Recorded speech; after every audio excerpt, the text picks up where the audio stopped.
Hi hello friends, நீங்கள் பார்க்குறது user family. இன்னைக்கு ஃப்ரைடே மார்னிங் விலாக் எடுத்துகிட்ருக்கேன். டைம் பார்த்திங்கன்னா நான் காஃபி குடிக்கிறேன். ரொம்ப ஸ்ட்ரெஸ்ஸாக இருக்க டைமில் தான் நான் வந்து காஃபி குடிக்கிறது. இப்போ டைம் 9 o'clock இருக்கும். என்னென்னு பார்த்தீங்கன்னா இன்றைக்கி வரலட்சுமி நோம்பு. இன்றைக்கி வந்து ஒரு வேளை நான் செய்யலை. ஆக்சுவலாக வந்து வருஷம் வந்து காலையிலே குளிச்சுருவோம். அக்கா வீட்டில், மாமி வீட்டில், இன்னொரு மாமி வீட்டில், பெரியம்மா வீட்டில் எல்லார் வீட்லேயுமே இன்றைக்கி வரலட்சுமி நோம்பு செய்வாங்க. அதனால் வந்து நம்ம போயிட்டு கலந்துக்குவோம். இந்த தடவை வந்து போக முடியாது போல். ட்ரை பண்ணுறேன் முடிஞ்ச அளவுக்கு. காலையிலே வந்து குளிச்சுட்டேன். ஏன்னு பார்த்தீங்கன்னா ரீசன், குட்டி பையனுக்கு வந்து கோல்டு வந்து செம்மையாக ஸ்டார்ட் ஆகிடுச்சு. என்ன பண்ணன்னு தெரியல. சரி வாயெல்லாம் கசப்பாக இருக்குன்னு சொல்லிட்டு குழந்தைங்களுக்கு முருங்கைக்காய் இங்கே ஃப்ரெஷ்ஷாக வாங்கிட்டு வந்தாங்க. அது வந்து நல்லா கொஞ்சம் தொக்கா வச்சுக்கலாம் அப்படின்ட்டு நான் என்ன பண்ணுறேன், காலையில் டக்குன்னு செஞ்சிட்ருக்கேன். பாப்பாவுக்கு வந்து லீவு தான் இன்றைக்கி. 2 பேருக்குமே லீவ் விட்டுருக்காங்க வரலட்சுமி நோம்பு சொல்லிட்டு. சரி பூஜை ரூமில் வந்து நான் எல்லாமே நேற்றே பண்ணிட்டேன். அதுக்கு வந்து விளக்கேற்றிட்டு முருங்கைக்காய் பாருங்கள் ஃப்ரெஷ்ஷாக இருக்குது. அதை போட்டு நல்லா பெரட்டிட்டு கொஞ்சமாக தொக்கா வச்சுக்கலாம். கொஞ்சம் சப்பி சாப்பிட்டானா அந்த வாய் கசப்பு போயிடும்ல, அதனால தான். இது வந்து லஞ்சுக்கு தான் ரெடி பண்ணிகிட்ருக்கேன். இப்போ வந்து மிளகாய்த்தூள் வந்து நான் கம்மியாக போட்டிருக்கேன். ஏன்னா வந்து பார்த்திங்கன்னா காரம் இல்லாமல் கொடுத்தா சாப்பிடுவான். அவனுக்கு ஏற்ற மாதிரி இது கொஞ்சமாக தண்ணி ஊற்றிட்டு செஞ்சுட்டேன். இது எடுக்கிறது வந்து நெக்ஸ்ட் டே மார்னிங் நினைக்கிறேன். சாரி, அன்றைக்கி 3 o'clock ஈவினிங் நான் வாய்ஸ் ஓவர் கொடுத்துட்ருக்கேன். நான் ஹேர் வாஷ் பண்ணிவிட்டு இவனை தூங்க வச்சுட்டேன். அதை தான் உங்களுக்கு காட்டியிருக்கேன். ஒரு வழியாக வந்து வரலட்சுமி நோம்புக்கு சொன்ன மாதிரி போக முடியல. அம்மா தான் போயிட்டு வந்தாங்க. வளையல், குங்குமம் எல்லாம் கொடுத்தாங்க. அதெல்லாம் கொஞ்ச நேரம் போட்டுட்டு நைட்டு வந்து செம்ம ஃபீவர் அவனுக்கு. ஹாஸ்பிட்டலும் போயிட்டு வந்துட்டோம் நேற்று. ஏன் அக்கா வீட்டுக்கெல்லாம் போக முடியலன்னா பூஜையில் கலந்துக்க முடியல. ரீசன் பார்த்திங்கன்னா ஃபீவர் வந்து நான் உங்களுக்கு காட்டுனல ஹேர் வாஷ் பண்ணிட்டேன்ட்டு அவன் தூங்குறான்னா அந்த டைம் ஹெவியாகிடுச்சு. ஹாஸ்பிட்டல் போயிட்டு வந்துட்டு அப்புறமா நைட்டு ஃபுல்லாக ஈர துணி போய் துடைச்சிட்டு மருந்து கொடுத்து தூங்க வச்சேன். நைட்டு ஒரு கொஞ்சம் தூங்கினா. முந்தின நாள் நைட்டு விட பரவாயில்ல. முந்தின நாள் நைட் ஃபுல்லாக தூங்கலை. 5 மணிக்கு தான் தூங்கினா. அதுக்கப்புறம் காலையில் நான் எழுந்து ஆஸ் யூஷுவல் வந்து டக்குன்னு இன்றைக்கி பாப்பா பெரியவளுக்கு ரியாக்கு மட்டும்தான் ஸ்கூல் இருக்குது. ரியாக்கு வந்து கத்திரிக்காய் குட்டி குட்டியாக வாங்கிட்டு வந்தாங்க. எண்ணெய் கத்திரிக்காய் மாதிரி வச்சிடலாம் ரைஸ் வச்சுட்டு. காலையில் வந்து இட்லி வந்து அம்மா செஞ்சு எடுத்துகிட்டு வந்தாங்க. டிஃபனுக்கு அது கொடுத்துட்டு நான் லஞ்சுக்கு ரெடி பண்ணிகிட்ருக்கேன். குழந்தைக்கு வந்து ஃபீவர் நிற்கவே இல்லை. கோல்டும் ஓவராக இருக்குது. அந்த கோல்டு செட் ஆனால் தான் ஃபீவர் கம்மியாகும்னு நினைக்கிறேன். ஈர துணி போட்டு துடைக்க சொல்லியிருந்தாங்க டாக்டர் வந்து ஃபீவர் இருக்கு சொல்லும். கூடவே என்னுடைய வாட்டரும் இன்டேக் வந்து நான் ப்ராப்பராக எடுத்துக்கணும். இன்னிலேருந்து கரெக்டாக எடுக்கணும். அதாவது என்னென்னு சொல்கிறேன்னு பார்த்தீங்கன்னா கரெக்டாக போகும். நைட்டில் மிஸ்டேக் பண்ணிவிடுவேன். இன்னிலேருந்து நம்மளுக்கு எக்ஸ்கியூஸ் கொடுக்கக்கூடாதுன்னு சொல்லிட்டு குழந்தைக்கு வேறு எனக்கு மனசு கஷ்டமாக இருந்துச்சு. அவனுக்கு ஃபீவர் கம்மியானாவே போதும் எனக்கு. இப்போ என்ன பண்ணலாம், டக்குன்னு நான் வந்து குக்கிங் முடிச்சுட்ருக்கேன். அம்மா வந்து வந்திருக்காங்க. அம்மா கிட்ட கொஞ்ச நேரம், எங்கள் ஹஸ்பண்ட் கிட்ட வந்து கொஞ்ச நேரம் அப்படியே தூக்கி வச்சுட்டு இருந்தாங்க. காலையிலே பசிக்குதுன்னு கேட்குறான். குழந்த பாவம், எனக்கே ஃபீலாக இருக்குது. சாப்பிட மாட்றான். அவனை தூக்கின்னு வராங்க போகிறாங்க, அந்த மாதிரியே பண்ணிகிட்டு இருந்தாங்க. டிஃபன் ஊட்டுறாங்க. டாக்டர் என்ன சொன்னாங்கன்னா சர்க்கரை வச்சு கொஞ்சம் கொடுக்க சொன்னாங்க.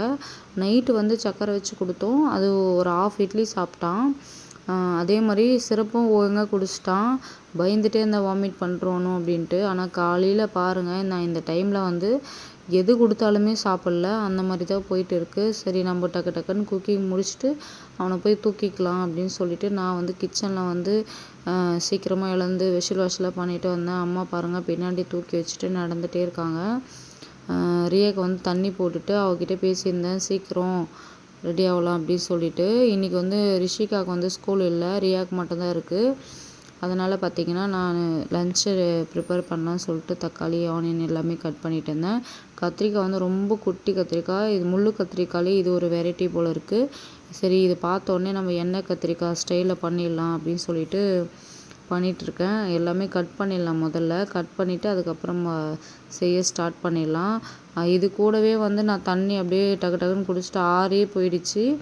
சூடாக குடித்தாதான் இன்னும் நல்லா இருந்திருக்கும். பட் ஆனால் பண்ண முடியல. கேமரா வந்து ரொம்ப மேலே இருந்துச்சு. அதை அட்ஜஸ்ட் பண்ணிவிட்டு அதுக்கப்புறம் எல்லாமே கட் பண்ணிட்டேன். உங்களுக்கு காட்டுறேன் என்னென்ன கட் பண்ணியிருக்கேன்னு சொல்லிட்டு. தக்காளி பார்த்திங்கன்னா ஒரு பெரிய தக்காளி 2, கத்திரிக்காய் வந்து ஒரு 6 இருக்கும் குட்டி குட்டியாக. நம்ம கடுகு கொஞ்சோண்டு வெந்தயம் போட்டுட்டு வச்சுட்டேன். குட்டி பையனுக்கு வந்து டிஃபனுக்கு இட்லி சர்க்கரை வச்சு சரி அம்மா கிட்டலாம் கொடுக்கலாம் அப்படின்னு சொல்லிட்டு நான் எடுத்துகிட்டு இருந்தேன். புளி ஊற வச்சுருக்கேன் குழம்புக்கு. இப்போ வந்து இதை வந்து எடுத்துகிட்டு போய் அவனுக்கு கொடுக்கணும். சாப்பிடுவானான்னு தெரியல, பார்க்கலாம். நெக்ஸ்ட்டு பார்த்தீங்கன்னா தக்காளி வந்து நல்லா ஓரளவுக்கு மசிஞ்சிச்சு. இந்த டைமில் வந்து நம்ம கத்திரிக்காய் ஆட் பண்ணிக்கலாம். ஏன்னா அது போட்டு கொஞ்சம் 5 நிமிஷம் விட்டுட்டு அப்புறமா புளி தண்ணி ஆட் பண்ணலாம். பாருங்கள் கத்திரிக்காய் போட்டுட்டேன். நெக்ஸ்ட்டு பார்த்தீங்கன்னா இப்போ வந்து பாப்பா ஸ்கூல் கிளம்பிட்டா, ரியா ஸ்கூல் கிளம்பிட்டாங்க. ரிஷிகா ஹோம்ஒர்க் சொல்லி கொடுன்னு கேட்டுகிட்டே இருந்தா. இருமா நான் வரேன், தம்பி தூங்க வச்சுட்டாருன்னு சொல்லிட்டு அவனை யானையில் சிரப்பு கொடுத்து தூங்கிட்டான். கொஞ்சம் கூட இட்லி சாப்பிடல அவன். ஆனால் ரொம்ப ஃபீவர் எடுத்துக்கிச்சு. ஈர துணி போட்டு இவரும் நானும் தொடச்சிட்டு அப்படியே யானையில் தூங்க வச்சிட்டேன். உடனே தூங்கிட்டான். பார்க்கலாம் ஃபீவர் எப்படி இருக்குன்னு சொல்லிட்டு. ஃபீவர் வந்தால் துடைக்கணும். நெக்ஸ்ட்டு வந்து நான் அப்படியே எல்லா வேலையும் முடிச்சிட்டேன்.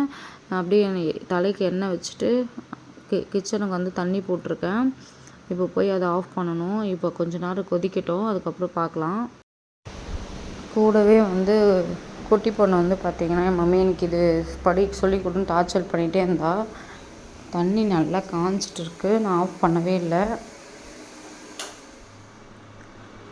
சரி ஓகே நம்மளுக்கு அவளுக்கு சொல்லி கொடுக்கலாம் அப்படின்னு சொல்லிட்டு நான் வந்துட்டுருக்கேன். இன்றைக்கி டே இப்படி தான் போகுது. குழந்தைக்கு சரியாயிட்டால் போதும். எனக்கு மைண்டே சரியில்லை ஃப்ரெண்ட்ஸ். அதனால தான் நேற்று விலாகே போடலை நான். இப்போ அவளுக்கு ஹோம்ஒர்க் சொல்லி கொடுக்கலான்ட்டு வெயிட் பண்ணுமா நான் வரேன் அப்படின்ட்டு. குழந்த வேறு இரும்பிகிட்டே இருக்கான்.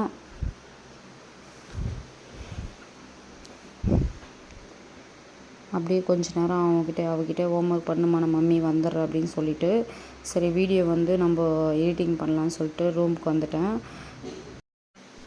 அவ்வளோதான் ஃப்ரெண்ட்ஸ். வந்து சிரப்பு கொடுத்துருக்காங்க. இதை வந்து காலையில் நைட்டு கொடுக்க சொல்லியிருக்காங்க. அது இப்போ மார்னிங் வந்து கொடுத்துட்டேன். எழுந்த பிறகு டிஃபன் ஊட்டலாம். இன்றைக்கி ஃபுல்லாக ஃபீவர் எப்படி இருக்குன்னு தெரியல. நான் நெக்ஸ்ட் டே கண்டிப்பாக ஷேர் பண்ணுறேன் ரித்வினுக்கு எப்படி இருக்குன்னு சொல்லிட்டு.